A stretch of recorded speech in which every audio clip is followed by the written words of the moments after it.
अब टॉपिक आता है leadership style, styles of leadership. Leadership style refers to a leader's behavior pattern which the leader reflects in his role as a leader is often described as the style of leadership. ये कहना चाहता है कि leadership जो style होता है उस style को क्या बोलते हैं हम लोग, क्या होता है स्टाइल का मतलब बिहेवियर पैटर्न. बिहेवियर पैटर्न मतलब कि कोई भी लीडर कैसे बिहेव करता है. Getting my point. Her leader का जो रिएक्शन होता है, काम करने का तरीका होता है, वो अलग अलग होता है. Let it be Sonia Gandhi, let it be Arvind Kejriwal, let it be any leader, political leader, let it be Narendra Modi, right, let it be Rahul Gandhi.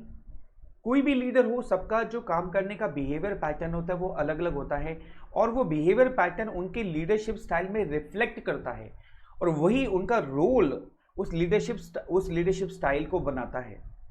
Leadership styles refer to a leader's behavior pattern which the leader reflects in his role as a leader is often described as a style of leadership और उसे को हम leadership style कहते हैं. और अब पहचानने की कोशिश करेंगे हम leadership style कौन कौन से होते हैं. उससे पहले ये पॉइंट बहुत इंपॉर्टेंट है, बहुत. A leadership style is the result of, यानी अभी कोई भी लीडर किसी भी पैटर्न को वो फॉलो कर रहा है, वो जो स्टाइल है यानी जो बिहेवियर पैटर्न है वो लीडर्स की फिलॉसफी, उसकी पर्सनालिटी, उसका एक्सपीरियंस और उसके वैल्यू सिस्टम को रिफ्लेक्ट करता है. ध्यान से समझिए, कोई भी जो लीडर है इस समय में, चाहे कोई भी लीडर रहा, उनका जो भी बिहेवियर पैटर्न रहा, कोई भी स्टाइल रहा लीड करने का, वो जो स्टाइल होता है वो उनकी फिलॉसफी को दर्शाता है, उनकी पर्सनालिटी को दर्शाता है, उनके जीवन के एक्सपीरियंस को दर्शाता है, वो किस चीज़ को कितनी वैल्यू देते हैं उस सिस्टम को दर्शाता है. Let takes an example of mister Narendra Modi. अब नरेंद्र मोदी का अगर एग्जांपल लेते हैं हम प्राइम मिनिस्टर्स का, तो वो एक कहा जाता है कि उनके लाइफ के अंदर में बड़े वर्स्ट एक्सपीरियंस रहे, बड़े बिटर एक्सपीरियंस रहे. उन्होंने बचपन में एक चाय भी बेची. तो जब वो प्राइम मिनिस्टर बने सबसे पहले उन्होंने किसके बारे में सोचा, उन गरीब लोगों के बारे में जिस स्टेज से वो गुजरे थे. यानी आज अगर उनका जो लीडरशिप स्टाइल है कहीं ना कहीं वो क्या रिफ्लेक्ट करता है, उनका पास्ट एक्सपीरियंस, उनकी फिलॉसफी, उनकी पर्सनालिटी, उनका एक्सपीरियंस और उनका वैल्यू सिस्टम, इन सारी चीज़ों को वो रिफ्लेक्ट करता है. It also depends upon the type of followers and the atmosphere prevailing in the organisation. और ये जो बिहेवियर पैटर्न होता है ये बहुत हद तक एक फॉलोअर्स पे भी डिपेंड करता है, उनके फॉलोअर्स कैसे हैं. देखो, फॉलोअर्स अगर अच्छे होते हैं तो लीडर बहुत अच्छा होता है, क्योंकि सारी सजेशन जो होती है वो फॉलोअर से ही मिलती है, जो फीडबैक मिलता है वो फॉलोअर से ही मिलता है. लेकिन अगर फॉलोअर्स चमचागिरी करने वाले होंगे, हामे हामे लाने वाले होंगे, हर चीज़ को यस बॉस कहेंगे, तो लीडर भी गलती कर जाएगा. इसका मतलब लीडर का जो स्टाइल है, बिहेवियर पैटर्न है, वो कहीं ना कहीं फॉलोअर्स के वैल्यू सिस्टम पर भी बेस्ड होता है और वहाँ का उस समय का ऑर्गेनाइजेशन का एटमॉस्फेयर कैसा है इस बात पर भी निर्भर करेगा. तो leadership style is the result of leader's philosophy, personality, experience, value system and it also depends upon the type of followers and the atmosphere prevailing in the organisation.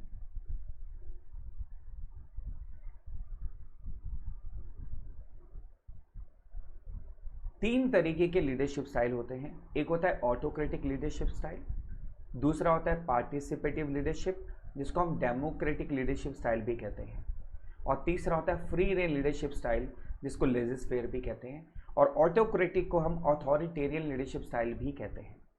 I repeat, पहला स्टाइल होता है autocratic जिसको हम authoritarian भी कहते हैं, दूसरा होता है पार्टिसिपेटिव लीडरशिप स्टाइल और डेमोक्रेटिक, यानी कि इसके भी दो नाम हैं, और तीसरा होता है फ्री रेन लीडरशिप स्टाइल जिसको लेजिस फेयर भी कहा जाता है.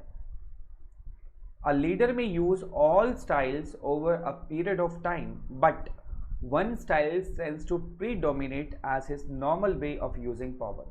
देखो, कोई भी लीडर ना ऐसा नहीं है कि वो केवल एक ही लीडरशिप स्टाइल में फिट बैठता है. वो लीडर तीनों लीडरशिप स्टाइल यूज करेगा. जो तीन स्टाइल हम पढ़ रहे हैं, तीनों के तीनों लीडरशिप स्टाइल को वो फॉलो करेगा. लेकिन किंतु परंतु बट, क्या मतलब, लेकिन किंतु परंतु बट उसका एक स्टाइल हमेशा डोमिनेटिंग होगा. Got my point. एक स्टाइल हमेशा क्या होगा, डोमिनेटिंग होगा, जिसको वो मैक्सिमम फॉलो करेगा। तो देखते हैं जरा लीडरशिप स्टाइल क्या क्या है। पहला लीडरशिप स्टाइल आता है ऑटोक्रेटिक और अथॉरिटेरियन लीडर। ओहो, पिक्चर दिखा रही है बॉस। ऑटोक्रेटिक लीडरशिप स्टाइल, जिसको अथॉरिटेरियन लीडर भी कहते हैं, उसमें क्या बोलते हैं, N autocratic leader gives orders. देखो आपको पहचानना होगा, क्वेश्चन में केस स्टडी आएगी, आपसे पूछा जाएगा कि कौन सा लीडरशिप स्टाइल फॉलो किया जा रहा है। तो आपको ये जो मैं आपको वर्ड्स बता रहा हूं, जो आपको मैं इनके पॉइंट्स बता रहा हूं, इन पॉइंट्स के बेसिस पर ही आपको आइडेंटिफाई करना होगा कि कौन सा लीडरशिप स्टाइल फॉलो हो रहा है। ऑटोक्रेटिक और authoritarian leader, an autocratic leader gives orders and insist that they are obeyed. यानी ऐसा लीडर जो ऑर्डर देता है और इंसिस्ट करता है कि भैया मेरे ऑर्डर को स्ट्रिक्टली फॉलो किया जाना चाहिए। He determines the policies of the group without consulting them. Please underline the word without consulting them. यानी कि इस केस में जो लीडर होता है वो अपना ऑर्डर देता है लेकिन बिना किसी से कंसल्ट किए। वो कंसल्ट नहीं करता अपने फॉलोअर से, मैं क्या करूं क्या ना करूं, सीधा ऑर्डर देता है लीडर और कहता है कि इसको फॉलो किया जाना चाहिए। He does not give information about future.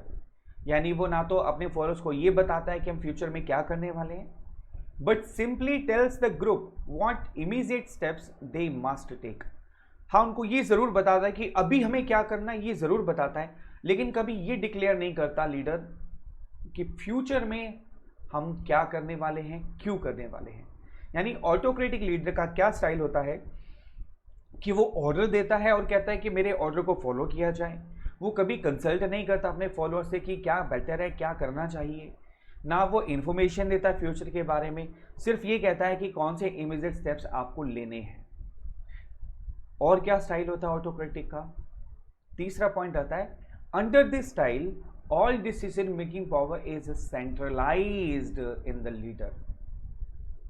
यानी कि ऑटोक्रेटिक लीडर जो होता है सारी पावर अपने पास रखता है। सेंट्रलाइज पावर का मतलब क्या है, सारी पावर किसके पास है, टॉप लेवल के पास, यानी कि लीडर के पास। He does not give the subordinates any freedom to influence his decision.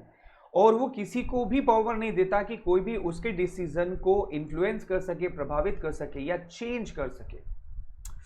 ओहो, कितना खतरनाक है autocratic. It is like bossing people around. Hitler का नाम सुना है आपने? जी हाँ, हिटलर का नाम तो सबने सुना है, और ये तो हम अपने टीचर्स को भी बहुत बार संज्ञा दे देते हैं, बहुत बार हम अपने टीचर्स को भी हिटलर के नाम से बुलाते हैं। तो have you heard of Hitler?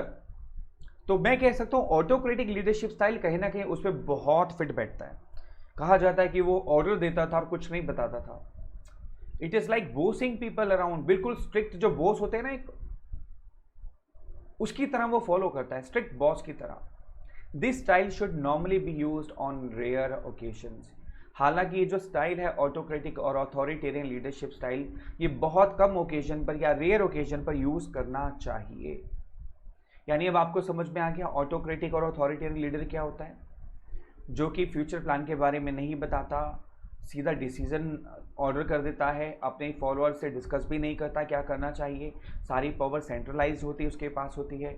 इसके अलावा वो अपने सबऑर्डिनेट को फ्रीडम नहीं देता कि उसके डिसीजन को कोई चेंज कर सके, और वो बिल्कुल स्ट्रिक्ट बॉस की तरह वो काम करवाता है अपने फॉलोअर्स से। तो ऐसे स्टाइल को हम बोलते हैं ऑटोक्रेटिक लीडरशिप स्टाइल और अथॉरिटेरियन।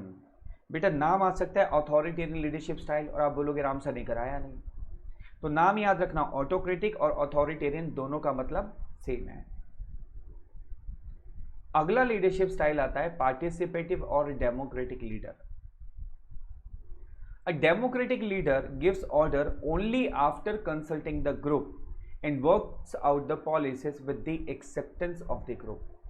देखो पार्टिसिपेटिव जो लीडर होता है, जिसको हम डेमोक्रेटिक भी कहते हैं, वो क्या करता है, कंसल्ट करता है अपने वर्कर से, फॉलोअर से यानी, और उनसे कंसल्ट करने के बाद जो है पॉलिसीज डिसाइड करता है कि हमें क्या करना चाहिए। और ऑटोक्रेटिक में क्या था, वो कंसल्ट नहीं करता। पार्टिसिपेटिव में क्या है, कंसल्ट करता है। He never asks people to do the things without working out long-term plans on which they are working. Autocratic में क्या था, वो फ्यूचर प्लान के बारे में बिल्कुल नहीं बताता और वो कहता है कि बस अभी फॉलो करो।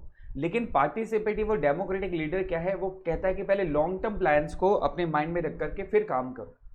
He never ask people to do things without working out on the long term plans, यानी बिना लॉन्ग टर्म प्लान्स पे फोकस के काम मत करो। He favours decision making by the group, यानी पार्टिसिपेटिव लीडर जो होता है या डेमोक्रेटिक लीडर जो होता है वो ग्रुप से कंसल्ट करता है, और जो भी ग्रुप सही डिसीजन लेता है, जो या मैक्सिमम लोग जिसके फेवर में होते हैं जिस डिसीजन के, वो डिसीजन पार्टिसिपेटिव या डेमोक्रेटिक लीडर फॉलो करता है।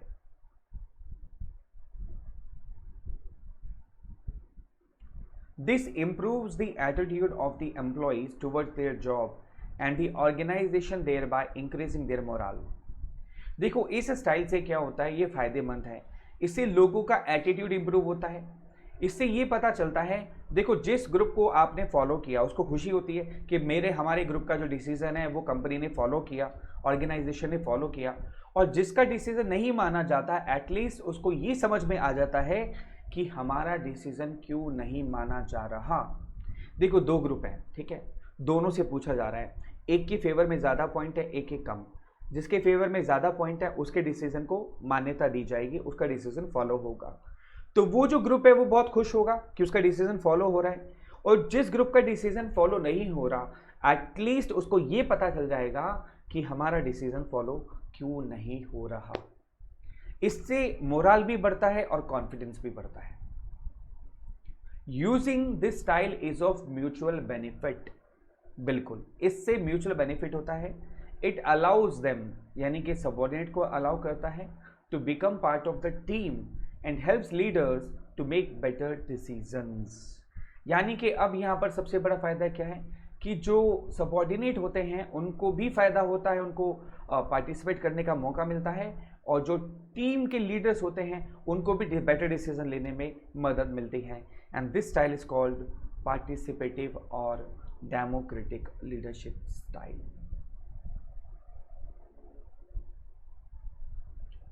फिर आता है फ्री रेन और लेजिस फेयर लीडर। जैसा कि आप देख रहे हो यहाँ पर लीडर मस्त बैठा हुआ है, क्या बात है, क्या बात है। फ्री रेन और लेजिस fair.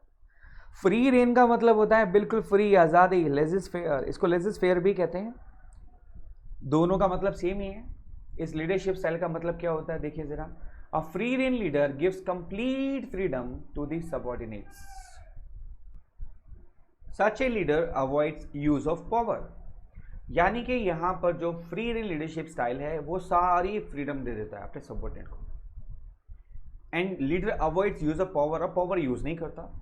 He depends largely upon the group to establish its own goals and work out its own problems. देखो नरेंद्र मोदी जी का जो लीडरशिप स्टाइल है वो कहीं ना कहीं यहाँ बहुत मैच करता है। यानी उन्होंने हर मिनिस्ट्री को पावर दे रखी है कि भैया अपनी प्रॉब्लम को ढूंढो, अपने टारगेट्स को डिसाइड करो, और अपनी प्रॉब्लम को सॉर्ट आउट भी खुद करो। क्योंकि भैया अगर मैं ही सारे काम करूंगा तो तुम्हारा फायदा क्या। और यही रीजन है कि वो कोर और एरियाज पर सबसे ज्यादा फोकस कर पाते हैं। और उन्होंने पावर दे रखी है अपने सारे मिनिस्टर्स को कि भैया आप काम करो, हाँ अगर आपसे कोई काम ना हो या कहीं अटक जाओ तो मुझे याद कर लो। तो group members work themselves as per their own choice and competence. देखो इस लीडरशिप स्टाइल का सबसे बड़ा फायदा क्या है कि जो मेंबर्स होते हैं उसके, वो अपनी प्रॉब्लम खुद ढूंढते हैं, अपने गोल खुद डिसाइड करते हैं, उन प्रॉब्लम के सॉल्यूशन भी खुद ढूंढते हैं, खुद ही चूज करते हैं उनको क्या करना है, और अपनी कॉम्पिटेंस के हिसाब से अपने काम को करते हैं। Very good leadership style. The leader exist as a contact man. यहां ध्यान रखना, इसमें ऐसा नहीं है कि लीडर कहता है कि भैया मैं जा रहा हूं सोने, तुम काम करते रहो। वो कॉन्टेक्ट मैन की तरह सबके साथ जुड़ा रहता है। The leader exist as a contact man with the outsiders to bring information and resources the group requires for accomplishing the job. यानी कि जो रिसोर्सेज की ज़रूरत होती है या कुछ इंफॉर्मेशन की ज़रूरत होती है, तो वो आपस में सारे जो मेंबर्स होते हैं उनसे इकट्ठा करके लेकर के आता है। This is also known as laissez-faire, which means no interference in the affairs of the others। Laissez faire का मतलब भी यही होता है कि नो इंटरफेरेंस, यानी दूसरों के काम में कोई दखल अंदाजी ना देना, allow them to do what they want to do, and this leadership style is called laissez faire और फ्री रेन।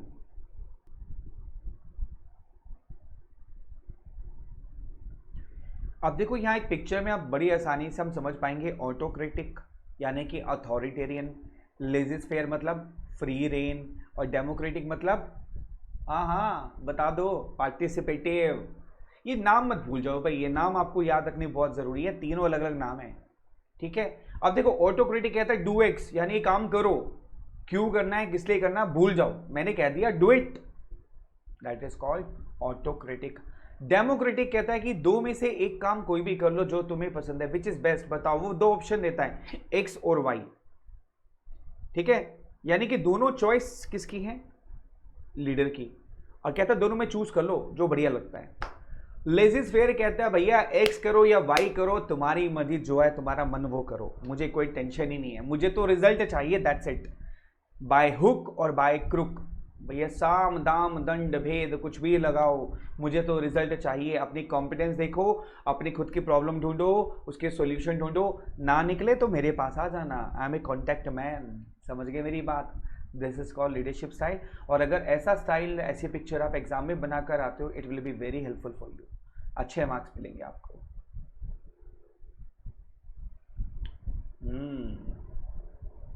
चलिए एक एग्जाम्पल लेते हैं और आपको बताना होगा कि कौन सा लीडरशिप स्टाइल है, आपको बड़े ध्यान से बताना होगा, थोड़ी प्रैक्टिस भी आपकी हो जाए। Mister KRG Nayar, CEO of creative world, distributes the work for the month. ये KRG Nayar I know personally, और इनके फुल फॉर्म है कोट्टिकट रामाकृष्णन गिरीसियन नैयर। क्या हुआ, हंसी आ रही है भाई, नेम है कोट्टिकट रामाकृष्णन गिरीसियन नैयर, बड़ा छोटा नाम है KRG नैयर। आपको पता है PT उषा का पूरा नाम क्या था, the fast runner lady PT Usha. छोटा नाम तो सबने याद कर लिया स्कूलों में, पूरा नाम तो याद ही नहीं कराया गया, पीलुविला कांडिथेका पराम्पिला उषा। कैसे छोटे छोटे नाम है ना। चलो एक चीज और पूछते हैं आपसे, ऑक्सफोर्ड डिक्शनरी का सबसे बड़ा लेंदी वर्ड कौन सा है? अब डिक्शनरी खोल के मत बैठ जाना या गूगल सर्च करने बैठ के, pneumonoultramicroscopicsilicovolcanoconiosis, बस ये छोटा नाम है, pneumonoultramicroscopicsilicovolcanoconiosis, P से स्टार्ट होता है, पी साइलेंट है इसमें। खैर कम बैक, जस्ट जोकिंग यार, मैंने कहा नाम थोड़ा छोटा है, बता दूं आपको कैसे छोटा है। Mister KRG Nayar, CEO of Creative World, distributes the work for the month. He delegates the work to his staff, Miss Ranju, Miss Anjana, Miss Geeta and Mr. Dinesh as per his discretion। आपको बताना है कौन सा leadership style होगा, सोचो, autocratic है, democratic है या फ्री रेन, तीन ही है, तीन में से एक बताना है आपको, लॉक कर दूं? सोच लिया, दिस इज ऑटोक्रेटिक। अगला इलस्ट्रेशन आपके सामने आता है। Mister KRG Nayar has realised that due to absence of miss Geeta the work will not get over as scheduled. He discusses with his staff members to meet the deadline. Everybody decided to do overtime and planned to stay back accordingly. बताइए ये कौन सा leadership style होगा? Which leadership style is this? पक्का lock कर दूं? हाँ पता है सर, पता है, कर दिया, इट्स डेमोक्रेटिक, क्योंकि यहाँ पे डिस्कस कर रहा है। देखो ऊपर वाले में क्या था, उसने सिर्फ काम दे दिया, सीधा सीधा काम करो, कोई डिस्कशन नहीं, कोई कुछ नहीं। सेकंड में क्या डिस्कस कर रहा है। और थर्ड लीडरशिप स्टाइल क्या है? The staff plans to organise a party in honour of miss Geeta as she got promoted. Mister KRG Nayar asked the other members of staff to fix the venue and the menu for the occasion. यानी अब नैयर साहब ने यहाँ कहा कि गीता का promotion हो गया है, तो आप सब लोग खुद डिसाइड करो कौन सा वेन्यू होगा और क्या मेन्यू होगा ओकेजन का, यानी they have to decide. Of course the leadership style here is free rein leadership style.